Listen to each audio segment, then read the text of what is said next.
Good evening, class. My name is Martin Luther King, Jr. Today we will begin learning about the civil rights movement in America during the 1950s and 60s. I was greatly influenced by the work of this man, Mahatma Gandhi, and his message of love, nonviolence, and civil disobedience.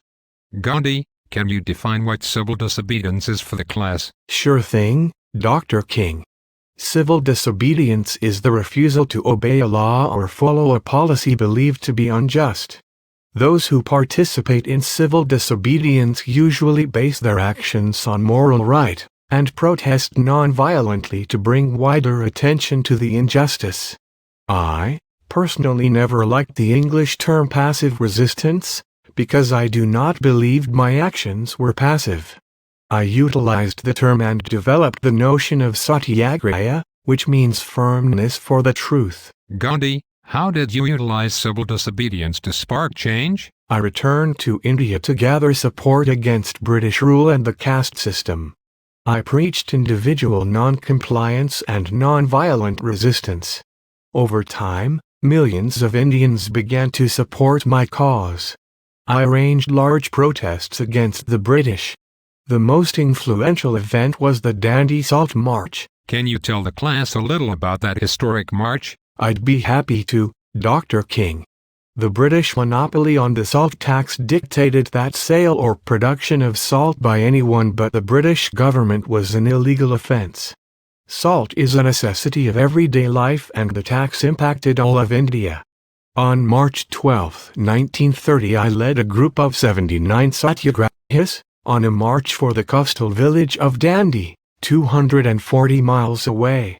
On April 6, I picked up mud, boiled it in seawater, and produced salt. Then, on the night of May 4, I was sleeping near the village of Dandi. 2 Indian officers and 30 armed policemen approached me and I was arrested. How did the Dandi Salt March affect the nation? Well, virtually every resident of each city along this journey watched the march, which was at least 2 miles in length. Following the march, thousands of people made salt or bought illegal salt. Non-violent protests spread throughout India.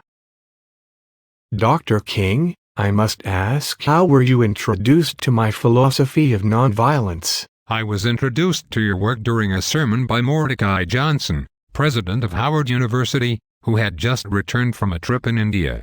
I was extremely moved and bought many books on the Indian nationalist movement.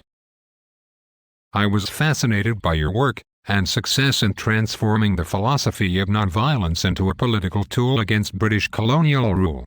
Before learning about your work, I was extremely skeptical concerning the power of love and nonviolent protest and social reform.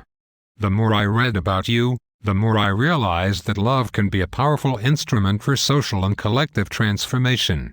I then realized that your philosophy of nonviolence was the only viable way to gather support for my cause and work to create racial equality in America. Wow, Dr. King, it is very touching that my work in India inspired you to work for change in America through nonviolent means.